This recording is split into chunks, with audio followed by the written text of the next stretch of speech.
Olá, sejam bem-vindos ao Radar LeFosse Flash, diretamente aqui do LeFosse Energy Day. Eu sou o Felipe Gibson e hoje terei o prazer de conversar sobre os rumos do mercado de fusões e aquisições do setor elétrico com Yuri Ledra. Yuri, seja muito bem-vindo. Muito obrigado, Gibson. É um prazer. O Yuri é diretor jurídico da Copel Energia, uma das principais empresas do setor elétrico brasileiro, com atuação integrada em geração, transmissão, distribuição e comercialização, matriz de geração 100% renovável, originada de fonte hídrica, eólica e renovável e presença marcante no Paraná e em outros estados. A Copel tem desempenhado papel relevante no processo de transição energética no Brasil. O Yuri possui ampla experiência jurídica em energia e infraestrutura, tendo liderado projetos estratégicos e operações relevantes de M&A no setor. Tive a oportunidade e a satisfação de encontrar o Yuri em operações de M&A como nosso cliente e como contraparte. E vou dizer, prefiro ter você como cliente, viu, Yuri? Eu também. Bom, vamos lá para a primeira pergunta. O ambiente regulatório do setor elétrico tem evoluído rapidamente. Em 2024, consumidores de alta tensão com demanda inferior a 500 kW passaram a ter acesso ao mercado livre e à previsão de abertura total, incluindo baixa tensão até 2028. Paralelamente, avança a discussão sobre o fim dos subsídios às fontes incentivadas, o que pode alterar significativamente a estrutura econômica dos projetos. A estruturação de projetos de autoprodução também sofreu e ainda pode sofrer mudanças relevantes.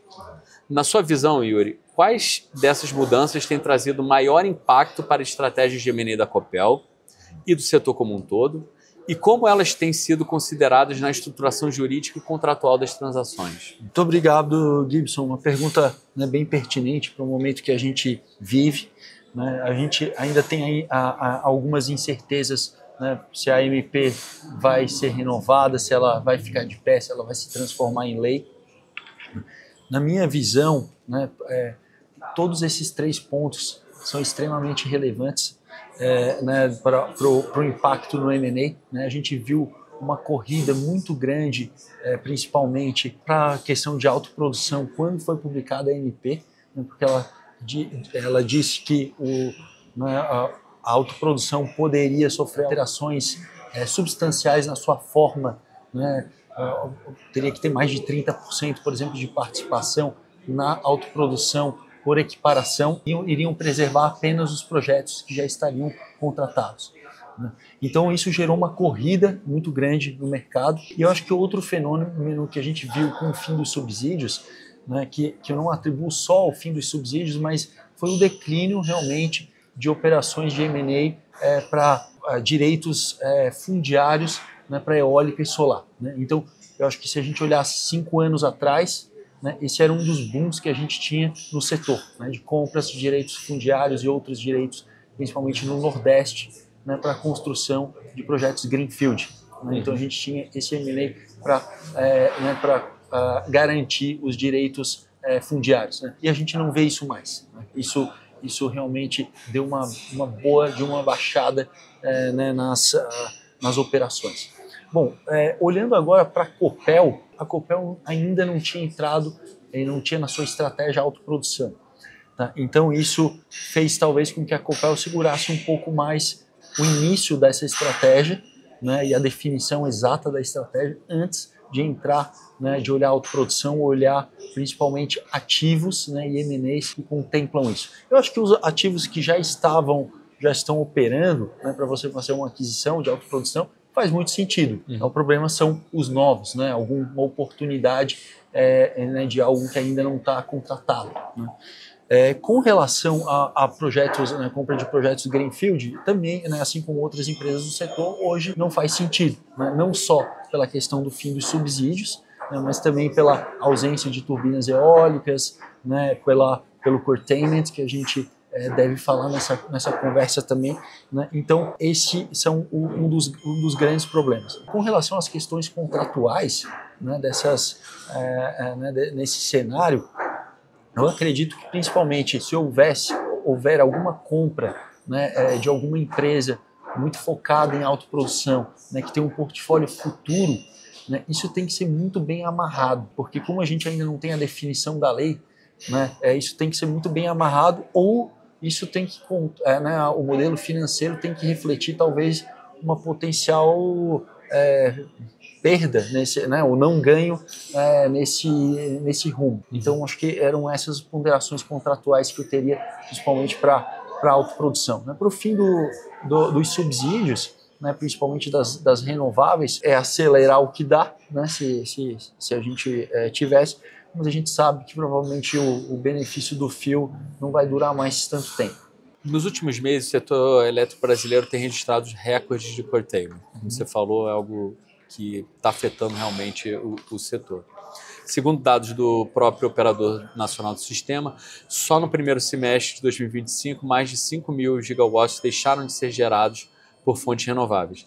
Esse número, obviamente, afeta diretamente o desempenho econômico dos ativos. A Copel, que possui uma matriz de geração 100% renovável, é diretamente impactada por esse tipo de risco. De que forma o curtailment tem influenciado a precificação dos ativos e o apetite dos investidores, especialmente os institucionais estrangeiros? E eu acho que a gente pode complementar essa pergunta com como esse desafio vem sendo endereçado nas operações de M&A que vocês estão estudando lá na Copel. Muito excelente a pergunta, o curtailment, então, é realmente um problema que a gente tem enfrentado no setor. A gente vê algumas formas de tentar mitigar, seja ações judiciais ou uma aceleração aqui no escoamento por meio de transmissão, mas é um problema que tem afetado o setor. As empresas mais afetadas são aquelas focadas principalmente em solar e eólico no Nordeste. No caso da Copel, ela tem um portfólio muito grande de hidros no Sul. Então, por mais que tenha um portfólio relevante no Nordeste, acredito que o portfólio de geração hidrelétrica da Copel chegue a 80% de toda a geração. O impacto na Copel, felizmente, ele é amortecido pela grande participação que a gente tem das hidros. Mas mesmo esse 20% é um impacto que machuca muito. Então, no nosso caso, a gente viu que ainda tem espaço para aumentar a eficiência de geração. Esse era um caso muito específico da Copel, então a gente tem trabalhado nesse sentido. Mas isso é um problema que tem afetado todo mundo, uns muito mais do que realmente o caso da Copel. Eu olho, a gente sempre que quando tem uma crise a gente tem que olhar as oportunidades e também as vulnerabilidades. Nesse caso, eu acredito que para o mercado de M&A, principalmente para as empresas que estão a fim de aumentar o seu portfólio, pode ser uma boa oportunidade. Então a Copel ela estuda alguns casos, porque você tem empresas que realmente estão passando por uma dificuldade e talvez não consiga honrar todos os seus compromissos por essa questão desse hit financeiro ocasionado pelo curtailment. Então poderia ser um momento dessa empresa fazer algum desinvestimento, ou se incorporar a alguma outra empresa que esteja mais saudável financeiramente nesse momento. Então a gente vê esse momento como uma oportunidade. Acontece que hoje, como o tema é muito recente ainda, fica difícil de precificar, porque realmente essas empresas elas precificaram, a maioria já tem uma operação há algum tempo. O setor como um todo não enxergou muito esse problema lá atrás, digamos assim, há 5 anos atrás esse problema não estava muito no mapa, então obviamente muitas pessoas ainda acreditam, tentam seguir o modelo financeiro que foi desenhado lá atrás. Então você tem ainda uma dificuldade de convencer talvez as empresas que estão com muita dificuldade que a realidade mudou, que talvez a projeção financeira que ela tinha da receita da geração não é mais a mesma que tem hoje. Então eu acredito que esse é o grande cerne da questão, mas eu acho que para as grandes empresas, como também é o caso da Copel, a gente enxerga isso como uma oportunidade. É super interessante o ponto de de compreender as fontes renováveis, não só na questão do eólico e solar, mas também de ter o hídrico no mix, que faz com que todo o processo seja muito mais fácil de manejar e contrabalanceado. Bom, passando para o próximo ponto aqui, Yuri, o cenário geopolítico global tem trazido uma combinação de riscos e oportunidades para o setor de energia. Tensões comerciais, disputa por acesso a minerais críticos, instabilidade em mercados até então estáveis e as consequências da transição energética global vêm afetando os fluxos de capital, cadeias de suprimento e o comportamento dos investidores estratégicos também. Você tem muita experiência internacional e conhece bem outros mercados de energia além do brasileiro. Na sua avaliação, como esses fatores geopolíticos têm influenciado as operações de M&A no setor elétrico, né, principalmente no Brasil? Há uma seletividade ou mudança de perfil entre os investidores estrangeiros que buscam as oportunidades existentes no Brasil? Uma excelente pergunta. Né?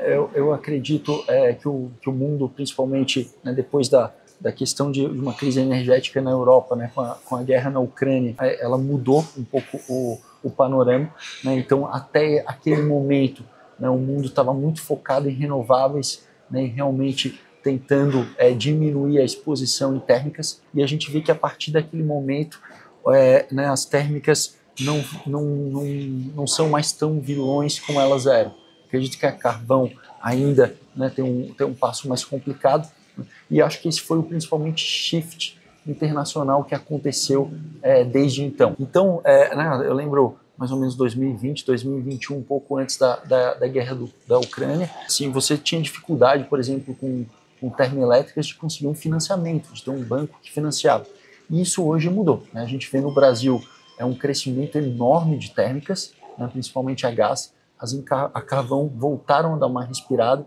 Né? A gente viu, inclusive, né, uma extensão do subsídio de carvão. Né? Então, eu acho que a principal mudança internacional que a gente teve foi essa troca de shift essencialmente para renováveis, e agora considerando que térmicas, né, e considerando principalmente que a estabilidade do sistema é primordial, né, esse shift mudou muito na cabeça de todos os investidores. Então, a gente, inclusive, eu escutou hoje aqui em algumas conversas, né, a questão de falta, né, de maquinário e turbinas para térmicas, mas no Brasil a gente tem a bênção de ter hidrelétricas.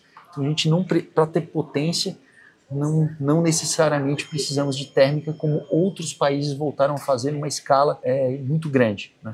No Brasil, realmente, eu acho que esse shift mudou, né? Então a gente teve uma diminuição significativa no mercado de novas eólicas, né, e solares, e de novo, né, um foco, né, uma discussão de aumento das hidrelétricas e também das térmicas. Para o investidor estrangeiro, como você mencionou, eu confesso que eu ainda fico um pouco confuso do que ele está pensando. Né? A gente vê novos players no Brasil, né? A gente tem a empresa tcheca, Energopro, que chegou, né?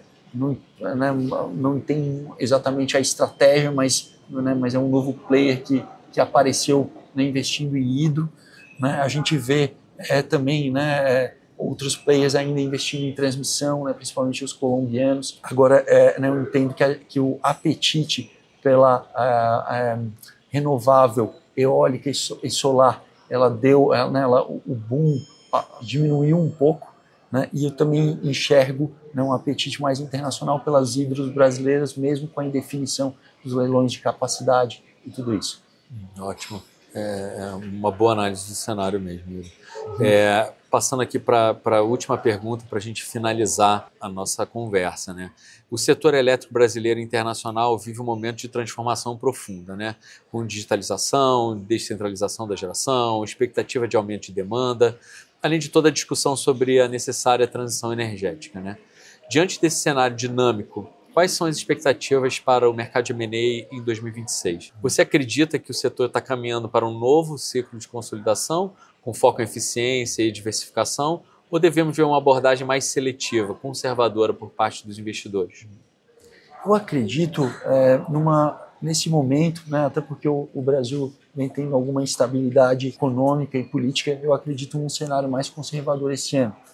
Né, questões mais pontuais, né, ainda, né, o pessoal navegando nesse momento de crise, não querendo apostar ainda todas as fichas, né, talvez ainda com muita movimentação das grandes empresas, talvez incorporando algumas, poucas, menores. Né, então esse é o cenário que eu enxergo principalmente, né, talvez empresas maiores incorporando algum portfólio, né, de empresas de eólica e solar que sofreram muito com o curtailment.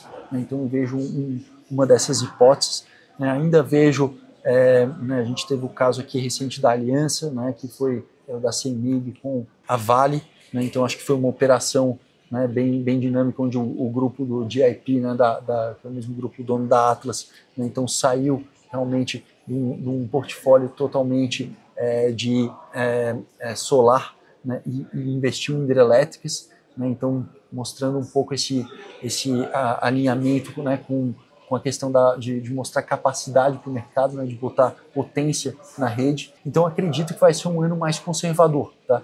Então acredito que pode ter sim operações grandes, né, mas pontuais, né? Não aquele mercado, né, muito alto de operações talvez médias, né, como a gente tinha visto nos últimos anos, né? Então acho que vão ter poucas, mas podem ter grandes ainda, né, algumas surpresas ao longo do ano. Yuri, muito obrigado pela participação e por compartilhar a sua visão do mercado com a gente. Obrigado. Eu agradeço o convite. E para você não perder episódios também gravados aqui do Lefosse Energy Day, acompanhe as mídias sociais do Lefosse.